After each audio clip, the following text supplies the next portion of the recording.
নমস্কাৰ আজি নেক্সট ভিডিঅ'লৈ আহোঁ ভিডিঅ'টি হৈছে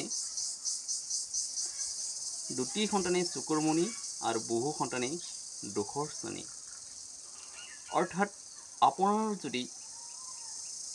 মাত্ৰ দুটি সন্তান আছে তেনেহ'লে আপুনি ষ্টেণ্ডাৰ্ড বুলি ভাবক কাৰণ আপোনাৰ খৰচ কমি আহিব আৰু আপোনাৰ সন্তানক ভাল স্কুলত দিবলৈ সহজ হ'ব যদি আপোনাৰ সন্তান যদি 4জন বা 5জনেই হৈছে এজনক যদি ভাল স্কুলত দিব লাগিলে ভাল স্কুলত খৰচা কৰিবলৈ হ'লে আজিকালি কমেও 1000 2000 লাগে আৰু ভাল হোষ্টেলত থবলৈ হ'লে 3000 পৰ্যন্ত লাগে যে আপোনাৰ সন্তান যদি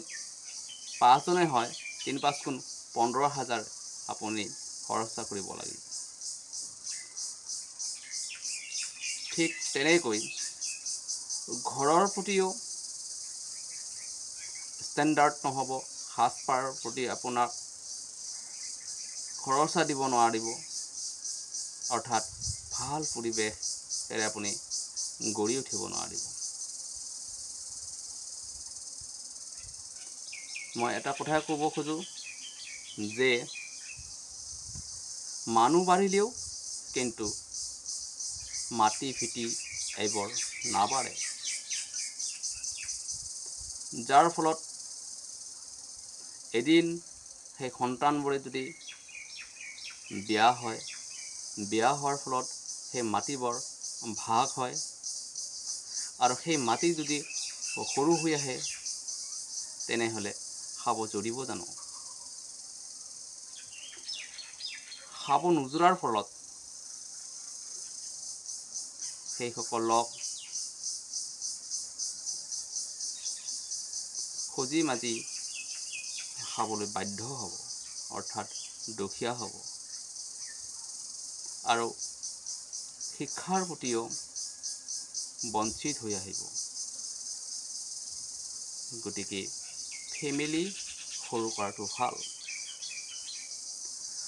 আপোনালোকে জানেই যে কবিতাত এষাৰ কথা আছে মূৰ্খ পুত্ৰ হয় যদি 100 বা 1000 সিহঁতৰ পৰা নাই একো উপকাৰ যেনে শস্য ক্ষেত্ৰত জন্মি বনৰীয়া বন কৃষকৰ অপকাৰ কৰে অগণন অৰ্থাৎ মূৰ্খ পুত্ৰ হয় যদি হাজাৰ লোকৰ থাকিলেও সেইসকল লোক যদি সকলোৱে মূৰ্খ হয় তেনেহ'লে সিহঁতৰ পৰা একো উপকাৰ নহয় গাঁৱত যদি এজন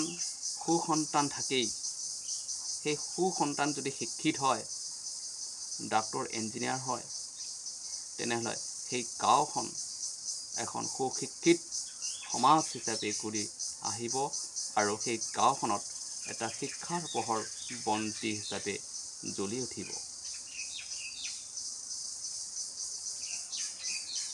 এতিয়া কথাটো হ'ল যে আমি কেনেকৈ ষ্টেণ্ডাৰ্ড হ'ব পাৰোঁ অৰ্থাৎ আমাৰ যদি সন্তানক আমি কেনেদৰে শিক্ষিত কৰিব পাৰোঁ আমি সন্তানসকলক শিক্ষিত কৰিবলৈ হ'লে এখন ভাল স্কুলত দিব লাগিব আৰু ভাল টিউশ্যন দিব লাগিব ভাল পৰিৱেশত ৰাখিব লাগিব তেতিয়াহে আমাৰ সন্তানবোৰে শিক্ষিত হৈ আহিব আপোনালোকে জানিছেই মহাভাৰতত আপোনালোকে দেখিছেই যে পঞ্চপাণ্ডৱ দুয়োপক্ষত যেতিয়া যুদ্ধ হৈছিল তেতিয়া পাণ্ডৱৰ জয় হৈছিল কৌৰৱৰ পৰাজয় হৈছিল কি কাৰণত এখেতসকল 100জন হ'লেও তেওঁলোকে জয় কৰিব নোৱাৰিলে কিন্তু 5 পাণ্ডৱে কম হ'লেও কম সংখ্যক হ'লেও এখেতসকলে জয় কৰিব পাৰিলে, অৰ্থাৎ জয়ী হ'ব পাৰিলে। কি কাৰণত? এখেতসকলৰ মাজত একমাত্ৰ স্বয়ং শ্ৰীকৃষ্ণ ভগৱান থকাৰ কাৰণেই এখেতসকল জয়ী হ'ব পাৰিলে। এতেকে আপোনালোকেও ভাবক যে আমি বেছি সন্তান দিলে যে ভাল হ'ব সেইটো নহয়। মানুহ বাঢ়ি আহে কিন্তু মাটি বাঢ়ি নাহে।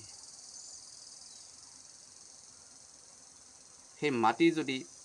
এদিন ভাগ ভাগ হৈ সৰু হৈ আহে তেনেহ'লে আমাৰ মাজত এদিন কি হৈ আহিব? আমাৰ সমাজত সকলোৱে দুখীয়া হৈ আহিব। গতিকে মই এই ছুটি ভিডিঅ'টি কৰি আপোনালোকৰ পৰা বিদায় মাগিবলৈ লৈছোঁ। সকলোকে নমস্কাৰ।